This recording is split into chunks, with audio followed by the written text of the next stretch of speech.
एक deadly virus का इलाज ढूंढते ढूंढते साइंटिस्ट ने एक ऐसी मौत की बारिश बना दी जिसमें भीगते ही लोग दर्द से तड़प कर मरने लगे और एक ही रात में शहर नक्शे से ही मिट गया। अब जब ये सब शुरू हुआ तब डेनमार्क की एक यूनिवर्सिटी में सिमोन नाम की लड़की जल्द से जल्द क्लास में एग्जाम के लिए जा रही थी। पर तभी अचानक उसके पिता फेडरिक वहां आकर जबरदस्ती उसको अब बाहर अपनी कार में ले जाकर बिठा देते हैं, जिसमें पहले से ही सिमोन का भाई रेशमस और उसकी माँ बैठी हुई थी। फेडरिक ने उन्हें कुछ भी नहीं बताया था और वो बस कार को बहुत तेज भगाता हुआ एक जंगल में मौजूद बंकर की तरफ जा रहा था, जिसको उसकी कंपनी अपोलो ने बनाया होता है। आज थोड़ा सा मौसम भी खराब और जल्दी ही बारिश होने वाली थी। उसी बीच फेडरिक के तेज कार चलाने की वजह से कुछ गाड़ियों का आपस में एक्सीडेंट हो जाता है, जिससे आगे का रास्ता ब्लॉक हो गया था। तब सभी लोग फेडरिक को आकर सुनाने वाले थे, मगर फेडरिक को इतनी ज्यादा जल्दी थी कि वो तुरंत ही अपनी फैमिली को कार से उतारकर भागता हुआ जंगल की तरफ जाने लगा, जहां पर वो बंकर भी मौजूद था। उतने में ही बारिश होना चालू हो गई थी, लेकिन उससे पहले ही फेडरिक फिंगरप्रिंट से बंकर को खोलकर अपनी फैमिली के साथ अंदर चला जाता है, जहां जाकर सिमोन और रेशमस सोच में थे कि उनके पिता उन्हें वहां लेकर क्यों आए हैं, क्योंकि उस बंकर में काफी सालों तक का खाना पानी मौजूद था, साथ ही उसका खुद का एयर प्रोसेसिंग सिस्टम भी था। तब सिमोन इस बारे में वापस से फेडरिक से पूछने ही वाली थी कि उससे पहले ही फेडरिक प्रोटेक्टिव सूट पहनकर वहां से कहीं पर जाने लगता है। वो बस सिमोन से इतना ही कहता है कि उन्हें किसी भी हाल में तब तक बंकर से बाहर नहीं आना है जब तक वो खुद उन्हें लेने के लिए ना आए। सिमोन तब उसको रोककर सब जानने की कोशिश करती है, इसलिए फेडरिक उसको बताता है कि असल में बाहर मौजूद बारिश में एक बहुत ही खतरनाक वायरस मौजूद है, जिससे कांटेक्ट में आते ही लोग इन्फेक्टेड होकर तड़पते हुए तुरंत मारे जाते हैं। और क्योंकि फेडरिक ही उसका इलाज ढूंढ सकता था, इसलिए उसको जल्दी से अपनी कंपनी के हेडक्वार्टर में जाना था। तब जाने से पहले वो किसी वजह से रेशमस का खास ख्याल रखने को कहता है, क्योंकि सब कुछ सही करने के लिए फेडरिक को बाद में उसकी जरूरत पड़ने वाली थी। अब वैसे अभी भी सिमोन को कुछ समझ नहीं आया होता, लेकिन तब तक फेडरिक वहां से निकल जाता है। इसके बाद जब सिमोन अपने फोन में इंटरनेट देखती है तो उसके पैरों तले जमीन खिसक जाती है, क्योंकि लोगों की मौत की खबरों से पूरे इंटरनेट भरा हुआ था और सभी लोग बहुत ज्यादा खौफ में थे। तब सिमोन जाकर रेशमस से बातें करने लगती है और उस दौरान उनकी माँ उन्हें बताती है कि वैसे तो वो लोग वहाँ पर सेफ हैं, पर कभी भी उन्हें बंकर से बाहर नहीं जाना है। वो लोग इस बारे में बात कर ही रहे थे कि तभी बाहर से कोई बंकर के डोर को नॉक करने लगता है। तब रेशमस को लगता है कि फेडरिक आया होगा, इसलिए वो अपनी माँ के मना करने के बाद भी बंकर के गेट को खोल देता है, जहाँ बारिश के पानी की वजह से तड़पता हुआ एक आदमी मौजूद था जो रेशमस को बाहर खींचने की कोशिश कर रहा था। मगर तभी रेशमस की माँ रेशमस को अंदर करके खुद उस आदमी को धक्का देते हुए पानी में चली जाती है, जिस वजह से इन्फेक्टेड होकर वो खुद भी तड़पने लगती है। मगर उसको अभी भी बस सिमोन और रेशमस की चिंता थी। वो उन दोनों से एक दूसरे का ध्यान रखने को कहती है और तब सिमोन भी रोते हुए दरवाजे को बंद करके अंदर चली जाती है, जहां वो फेडरिक को कॉल करने की कोशिश कर रही थी, मगर उसका फोन फेडरिक के फोन से कनेक्ट नहीं होता, जिससे वो और ज्यादा परेशान हो जाती है। लेकिन तभी उसको फेडरिक की बातें याद आती हैं कि कैसे उसने सिमोन से रेशमस के सामने सब नॉर्मल दिखाने को कहा था। इसलिए जैसे तैसे खुद को संभालने के बाद सिमोन बंकर के सिस्टम्स को चेक करती है और उसको पता चलता है कि असल में उनके शहर में उसी तरह के और भी काफी सारे बंकर्स हैं,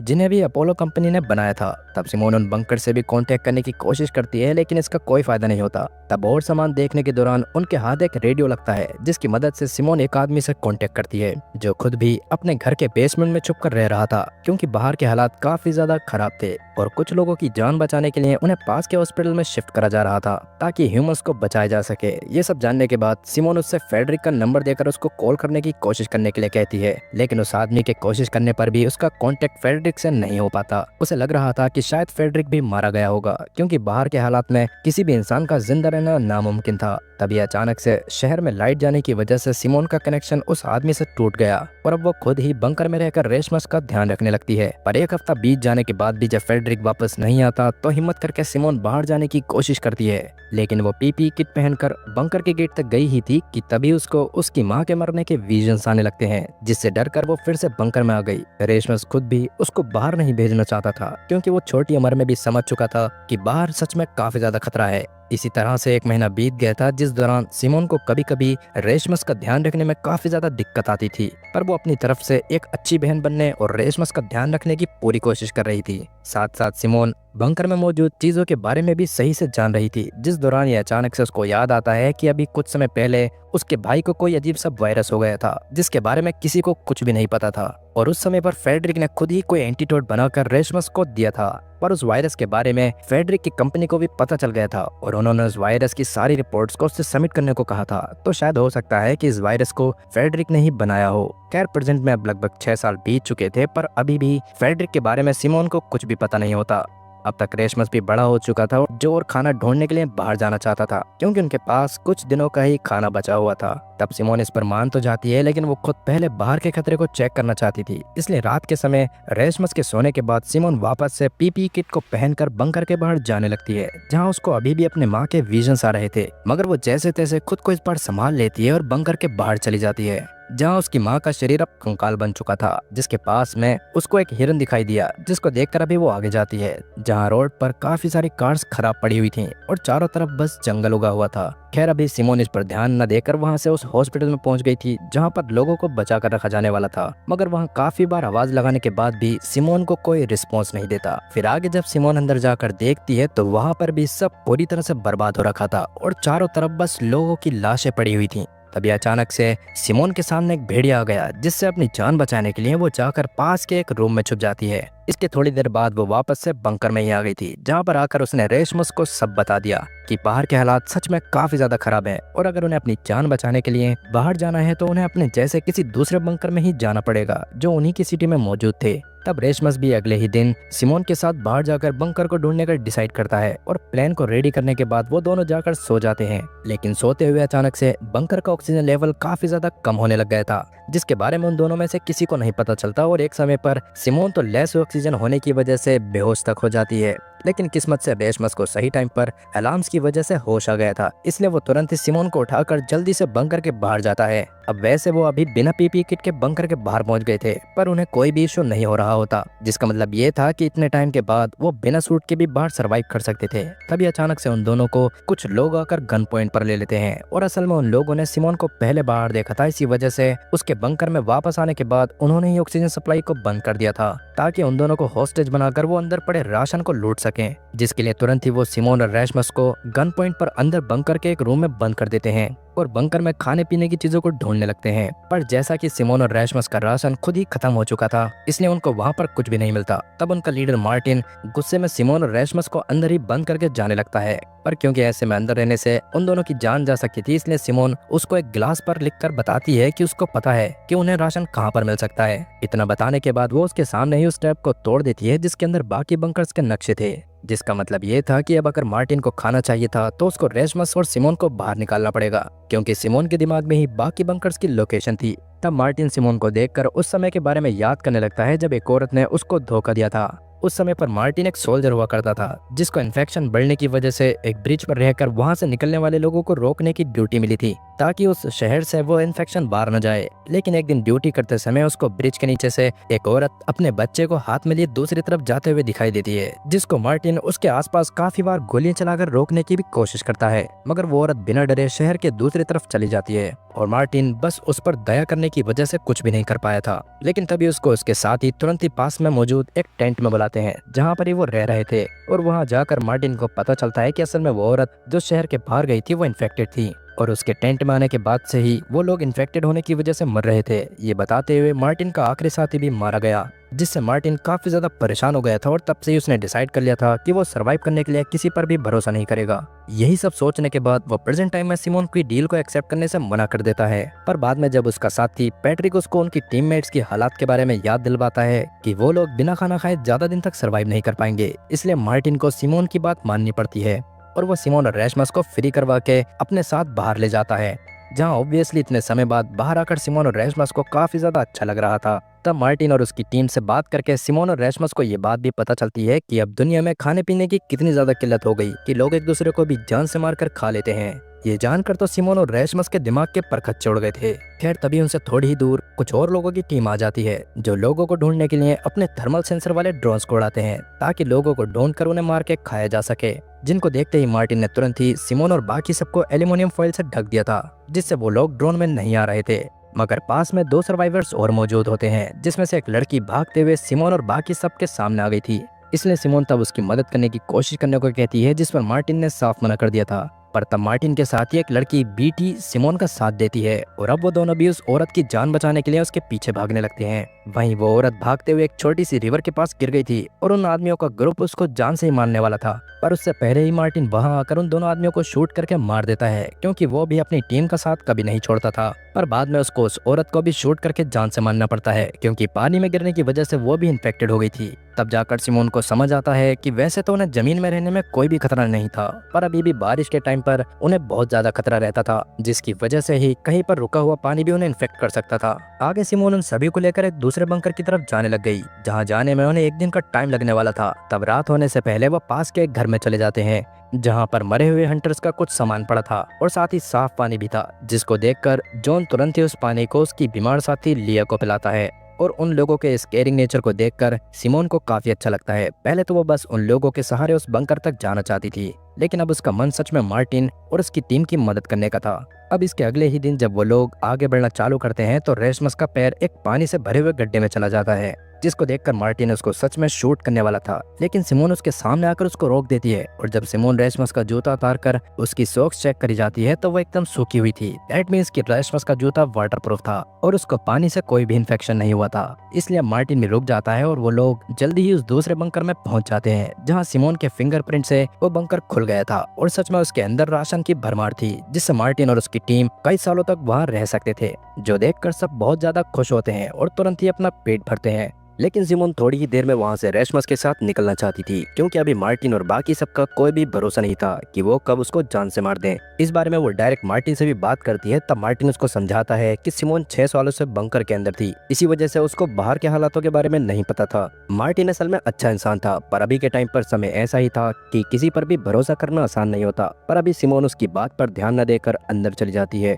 जहाँ उसको बंकर में ही एक फोन चार्ज होता हुआ दिखाई देता है, जिस पर उसकी और रेशमस की बचपन की फोटो लगी थी। वो फोन असल में सिमोन के पिता फ्रेडरिक का था, जो पुराने वाले बंकर से निकलकर इस बंकर में कुछ समय के लिए आए थे। अब उस फोन को देखते ही सिमोन तुरंत ही रेशमस के साथ उस फोन को चेक करती है। तब उसको फ्रेडरिक की एक वीडियो मिली, जिसने उसको रेन इन्फेक्शन का क्योर या एंटीडोट बनाने के लिए स्वीडन के एक हेडक्वार्टर में बुला लिया था। अब जैसे ये बात सिमोन को पता चलती है, तब वो रेशमस के साथ स्वीडन के उस हेडक्वार्टर में जाने का डिसाइड करती है, क्योंकि हो सकता था कि उसके पिता अभी भी वहाँ पर जिंदा हो। इस बारे में सिमोन ने मार्टिन को भी बता दिया था और कहीं न कहीं सिमोन को उम्मीद थी कि मार्टिन भी उनकी मदद करेगा, लेकिन मार्टिन उनके साथ जाने से साफ मना कर देता है, क्योंकि बंकर में उन्हें किसी चीज से कोई भी खतरा नहीं था। और स्वीडन के उस हेडक्वार्टर तक जाने के लिए उन्हें सबसे पहले शहर के बीच में से एक रास्ते को पार करना पड़ेगा, जहाँ पता नहीं कितने सारे हंटर्स होंगे, और उसके बाद उन्हें एक ब्रिज को भी पार करना पड़ेगा, जिसको पार करने में काफी ज्यादा खतरा था। इसलिए मार्टिन सिमोन को भी वहाँ जाने से रोकने की कोशिश करता है, क्योंकि वैसे भी फ्रेडरिक की वीडियो 6 साल पुरानी थी और शायद अब तक उसकी डेथ भी हो गई होगी।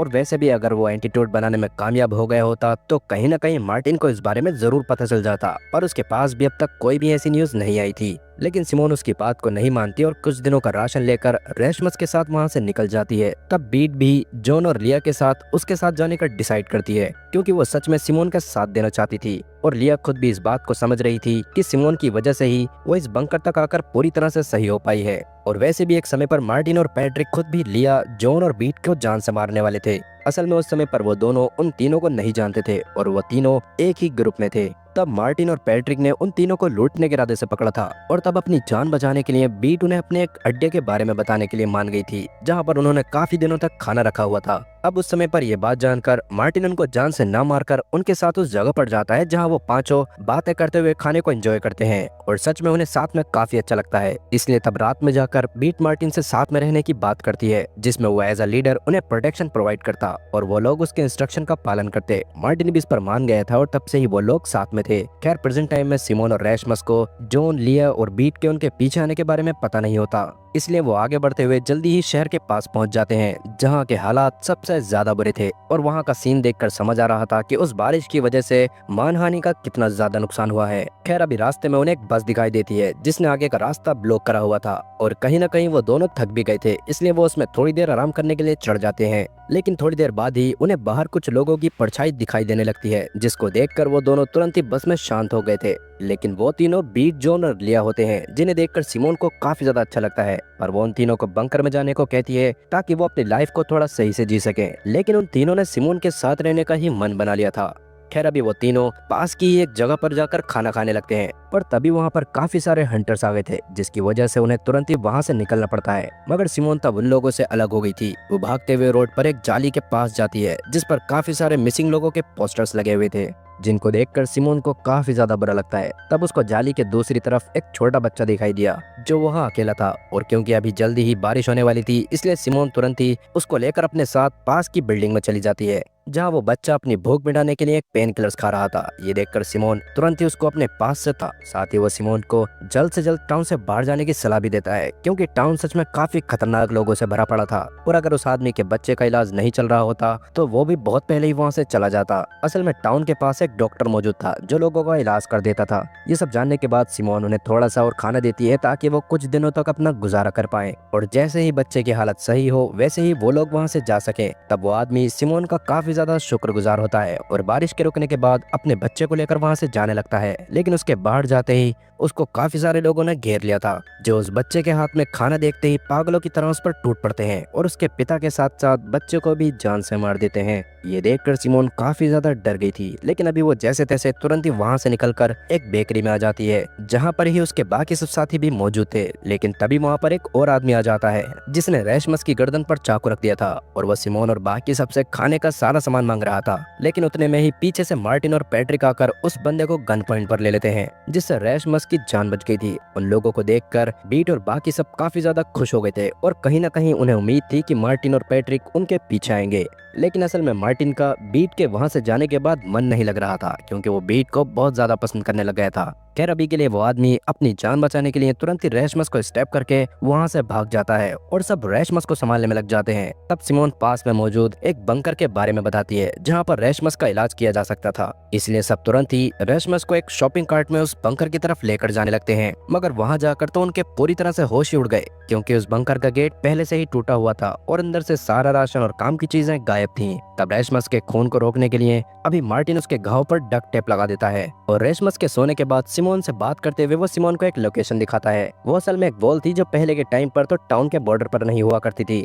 लेकिन शायद उसको बाद में बनाया गया था, जिसको देखकर साफ समझ आ रहा था कि उस वॉल के अंदर के एरिया को एक तरह से क्वारंटीन करा गया है, और अगर सभी को अपनी जान बचानी है तो शायद उन्हें उस क्वारंटीन जोन के बाहर जाना पड़ेगा। अब ये बात जानकर सिमोन को भी काफी ज्यादा अजीब लगता है, पर कहीं ना कहीं ये बात सच लग रही थी, इसलिए सिमोन भी तब मार्टिन के इस प्लान में साथ देने के लिए मान जाती है। पर उससे पहले उसको अपने भाई को सही करना था, साथ ही अपने पिता को भी ढूंढना था। खैर अभी अपने भाई को बचाने के लिए अभी वो पास वाले डॉक्टर के पास जाने का डिसाइड करती है, जिसका घर पास के एक ब्रिज को क्रॉस करने के बाद था। पर उस ब्रिज पर जाने में काफी ज्यादा खतरा था, क्योंकि वहाँ बहुत सारे हंटर्स थे। पर तब वो लोग एक प्लान बनाते हैं जिसके अकॉर्डिंग जानबूझकर सिमोन भागते हुए उस ब्रिज के पास जाती है, जहाँ पर थोड़ी देर में कुछ ड्रोन्स की मदद से उसके बारे में पता करके हंटर्स उसको मारने के लिए उसका पीछा करने लगते हैं, और सिमोन उन्हें भागते हुए जल्दी ही पास की एक फैक्ट्री में लेकर आती है, जहाँ मार्टिन और बाकी सब ने मिलकर उन लोगों को गन पॉइंट पर ले लिया था। वहाँ पर मार्टिन उन हंटर से उनके और साथी और उनके बेस के बारे में भी जानना चाहता था, पर वो लोग उसे कुछ भी बताने से मना कर देते हैं। अब वैसे तो मार्टिन उन लोगों को जान से मारने वाला था, जिससे सिमोन को बिल्कुल भी अच्छा नहीं लगता, क्योंकि वो चाहती थी कि मार्टिन भी किसी की जान न ले, ताकि बाकी और उसमें अच्छे और बुरे का फर्क रहे। लेकिन मार्टिन उसकी बात को नहीं सुन रहा होता। तभी जॉन उन हंटर्स में से एक आदमी के हाथ में एक टैटू नोटिस करता है, जिसको देखकर वह तुरंत ही मार्टिन से उन लोगों को मारने बोलकर खुद वहां से बाहर भाग जाता है, जिसका रीजन किसी को भी समझ नहीं आया था। खैर अभी के लिए मार्टिन ने भी बाकी सबको बाहर भेज दिया था, और सबके बाहर जाने के बाद भी उन्हें 3 गन शॉट्स की आवाज आती है, और मार्टिन थोड़ी ही देर बाद बाहर आ जाता है, जिसको देखकर सब समझ गए थे कि मार्टिन ने उन लोगों को जान से मार दिया है। पर मार्टिन अभी सबसे इस बात पर ध्यान ना देने को बोलकर हंटर की गाड़ी में बैठने को कहता है, क्योंकि जल्दी ही वहाँ पर और हंटर्स आ सकते थे। अब वो लोग उसी गाड़ी से ब्रिज को क्रॉस करते हुए डॉक्टर के घर के पास जा रहे थे, लेकिन रास्ते में सिमोन और बाकी सबका मूड मार्टिन के किलिंग नेचर की वजह से काफी ज्यादा खराब हो गया था। लेकिन सबसे ज्यादा मूड जॉन का खराब होता है, और अभी भी वो टैटू वाले आदमी के बारे में सोच रहा था, जिसके साथ ही कहानी पास्ट में कुछ साल पहले जाती है, जब जैसे तैसे जॉन ने उस हैवी रेन को सरवाइव कर लिया था, पर खाना और पानी की कमी होने की वजह से जल्दी ही उसकी जान जाने वाली थी। उस समय पर वो चलते हुए जैसे तैसे घर के पास आकर बेहोश हो गया था, मगर तभी वहाँ पर एक लड़की आकर उसको संभालती है, जो उसको अपने साथ अपने घर में ले गई थी, जहाँ पर उसकी पूरी फैमिली मौजूद थी, जो जॉन को अच्छा खाना खिलाते हैं और उसको अपने साथ मिलकर घर में ही रहने का ऑफर देते हैं। जॉन ने भी तुरंत ही उस ऑफर को एक्सेप्ट कर लिया था, पर तभी अचानक से उन्हें बाहर से कुछ हंटर्स की कार की आवाज सुनाई दी, जिसको सुनने के बाद उस लड़की का पिता तुरंत ही जॉन और उस लड़की को पास के एक शेड में छुपा देता है। पर तब तक उन हंटर्स ने उस आदमी की बीवी को जान से मार दिया, और वो उस आदमी तक पहुंच गए थे, और वो उसको भी जान से मार देते हैं। उन हंटर्स में से ही एक हाथ पर वही सेम टैटू था, जिससे जॉन पहचान गया था कि असल में वो वही बंदा है जिसने उस आदमी को जान से मारा था, जिसकी फैमिली ने जॉन की मदद की थी। खैर अभी अपने पिता की मौत को देखकर उसकी बेटी चिल्लाने ही वाली थी, पर जॉन जैसे तैसे उसके मुंह पर हाथ रखकर उसको शांत करता है। पर उन हंटर्स के वहां से जाने के बाद जब वो उस लड़की के मुंह से हाथ हटाता है तो उसको पता चलता है कि उस लड़की ने सांस लेना बंद कर दिया था। ये देखकर जॉन काफी ज्यादा गिल्ट में चला गया था, जिसके बाद वो किसी तरह उस आदमी और उसकी बेटी की बॉडी के लिए ग्रेप बनाता है, पर उसके मन में खुद की लाइफ को भी खत्म करने का ख्याल आ रहा था। लेकिन उसी समय पर वहाँ पर लिया और बीट पहुंच जाते हैं, जो उसको अपने ग्रुप में शामिल कर लेते हैं। प्रेजेंट टाइम में यही सब सोचकर जॉन काफी ज्यादा परेशान था। खैर अब थोड़ी देर में सब उस जगह पर पहुंच जाते हैं जहाँ पर उस डॉक्टर का घर था, लेकिन वहाँ पर काफी सारे घर होने की वजह से उस डॉक्टर को ढूंढ पाना काफी ज्यादा मुश्किल होता है। तब एक ड्रोन की मदद से वो लोग किसी तरह उसके घर को ढूंढते हैं, पर डॉक्टर के घर के बाहर जाने पर वो डॉक्टर गन लेकर बाहर आ गई थी और उसने सभी को गन पॉइंट पर ले लिया था। पर तब जैसे तैसे सिमोन उसको शांत करवाकर रेशमस की हालात दिखाती है, जिसको देखकर डॉक्टर उनकी मदद करने के लिए मान गई थी और अभी वो रेशमस को बाकी सबके साथ अंदर ले जाकर उसके घाव पर टाँके लगा देती है, जिससे रेशमस की हालात पहले से बेहतर होने लगे थे। तब उस डॉक्टर से बात करके सिमोन को पता चलता है कि पहले उस डॉक्टर का भी एक हस्बैंड और 2 बेटियां हुआ करती थी, लेकिन पहली बारिश के टाइम पर उसने उन सबको खो दिया था। तब से ही वो अकेली थी और जो भी उसके पास मदद मांगने आता था वो उसकी मदद जरूर करती थी। तब सिमोन भी उसको अपने पिता फ्रेडरिक के बारे में बताती है, जो सुनने के बाद एक बार को तो वो डॉक्टर शॉक हो गई थी, लेकिन अभी वो रेशमस और सिमोन दोनों को अपने घर के पास मौजूद एक बंकर में लेकर जाती है, जो बिल्कुल वैसा ही बंकर था जैसे बंकर में वो लोग रहा करते थे। इसका मतलब कि डॉक्टर भी पहले फ्रेडरिक की कंपनी में काम किया करती थी। खैर अंदर जाने के बाद वो रेशमस को जल्दी सही करने के लिए एक इंजेक्शन लगाने लगती है, पर उससे पहले सिमोन उससे फ्रेडरिक के बारे में जानने की कोशिश कर रही थी, लेकिन डॉक्टर के हिसाब से तो उसको फ्रेडरिक के बारे में कुछ पता नहीं होता और ना ही वो इस नाम के किसी बंदे को जानती थी। ये सुनकर तो सिमोन का दिमाग खराब हो जाता है, क्योंकि उसके पिता कंपनी के सबसे पुराने साइंटिस्ट में से एक थे और सभी लोग उनको कंपनी में अच्छे से जानते थे। इसलिए वो डॉक्टर से सच्चाई जानने की कोशिश करती है, जिस पर डॉक्टर उसको बताती है कि वो फ्रेडरिक से काफी ज्यादा नफरत करती है, क्योंकि उसके ही किसी एक्सपेरिमेंट की वजह से वो रेन हुई थी जिसमें डॉक्टर की फैमिली मारी गई थी, और इसलिए अभी वो सिमोन और रेशमस को उस बंकर में लेकर आई थी ताकि वो उनको जान से मार सके। ये जानकर तो सिमोन के पूरी तरह से होश उड़ जाते हैं। वहीं मार्टिन और बाकी सब जब बातें कर रहे थे तभी बाहर से उन्हें कुछ हंटर की कार्स की आवाज आती है, जो वही हंटर्स थे जिन्होंने मार्टिन और बाकी सब पर हमला करा था, लेकिन मार्टिन ने उन्हें बाद में जिंदा छोड़ दिया था। अब ये देखकर जॉन तुरंत ही एक गन लेकर सबसे पहले उस टैटू वाले बंदे को जान से मार देता है, जिसको देखते ही बाकी सभी ने जॉन को गन पॉइंट पर ले लिया था। पर अभी मार्टिन उन लोगों पर गोलियां चला पाता उससे पहले ही पैट्रिक उसको रोक देता है, क्योंकि अभी उन लोगों की तादाद काफी कम थी जबकि हंटर्स काफी सारे थे। इसलिए वो लोग बाद में जॉन को बचाने का डिसाइड करते हैं और मार्टिन भी इस पर मान जाता है। तब पैट्रिक और मार्टिन सिमोन और रेशमस को ढूंढना चालू कर देते हैं, जिस दौरान वो जल्दी ही उस बंकर तक आ गए थे, जहां उस समय सिमोन जैसे तैसे डॉक्टर को समझाकर रोकने की कोशिश कर रही थी। पर जब डॉक्टर नहीं रुकती तो पैट्रिक तुरंत ही उसको शूट करके जान से मार देता है। इसके बाद वो लोग वापस से किसी सेफ प्लेस की तलाश में लग गए थे, जहाँ रास्ते में कहीं ना कहीं पैट्रिक को मार्टिन की उस हरकत पर गुस्सा आ रहा था कि उसने उन हंटर्स को जिंदा छोड़ दिया था, क्योंकि अगर वो ऐसा नहीं करता तो जॉन उनके साथ होता। मार्टिन को भी इस बात पर काफी ज्यादा दुख होता है, पर वो पैट्रिक के सामने उस चीज को जाहिर नहीं करता। लेकिन रात के समय में जब वो अकेला होता है तब सबसे पहले तो सिमोन उसके पास आकर उससे माफी मांगती है, क्योंकि अगर वो उसको लोगों को बख्शने को नहीं कहती तो शायद मार्टिन उस दिन उन लोगों को जान से मार देता। तब मार्टिन भी उसको माफ कर देता है और दोनों डिसाइड करते हैं कि वो आगे के सफर में अपने अपने हिसाब से चला करेंगे। खैर अब अगली सुबह जब वो लोग जंगल के रास्ते से आगे बढ़ते हुए जॉन को ढूंढने की कोशिश कर रहे थे, तभी अचानक से आसमान में बारिश के बादल छा जाते हैं। से बचने के लिए आसपास कोई जगह ढूंढने की कोशिश करने लगे, लेकिन आसपास कोई भी जगह मौजूद नहीं थी, जिसका मतलब ये था कि शायद अब वो लोग मारे जाएंगे। पर मार्टिन ऐसा नहीं होने देता। जैसे तैसे वो एक मैंशन को ढूंढ लेता है जिसके अंदर जाकर वो अपनी जान बचा सकते थे, मगर वो लोग वहाँ पर पहुंचे ही होते हैं कि तभी कुछ लोग आकर उन्हें घेर लेते हैं, जो गन से भी नहीं डर रहे थे और मार्टिन और उसके साथियों की तरफ बढ़े जा रहे थे, जिससे मार्टिन और बाकी सब भी बहुत ज्यादा डर जाते हैं। पर अब वो लोग क्या करेंगे और उनका क्या होगा, और क्या वो लोग जॉन को कभी भी ढूंढ पाएंगे? जानता हूँ ये सारे सवाल आपका दिमाग खराब कर रहे होंगे, पर वीडियो की लेंथ ऑलरेडी काफी बड़ी हो गई है, तो इस सब के जवाब आपको इसके नेक्स्ट पार्ट में मिलेंगे। पर क्या सच में कहानी आपको अच्छी लग रही है और क्या सच में इसको कंटिन्यू रखना चाहिए? कमेंट में इस बारे में जरूर बताना। अगर 100 लोग भी इसके सेकंड पार्ट के लिए कमेंट करते हैं तो उन 100 लोगों के लिए भी इसका सेकंड पार्ट जरूर आएगा, तो कमेंट करना मत भूलना। और ये भी बताना कि अगर आप कभी भी ऐसी सिचुएशन में फंस जाओ तो आपका टारगेट क्या रहेगा, लोगों को मारना या बचाना। बाकी मिलते हैं नेक्स्ट वीडियो में।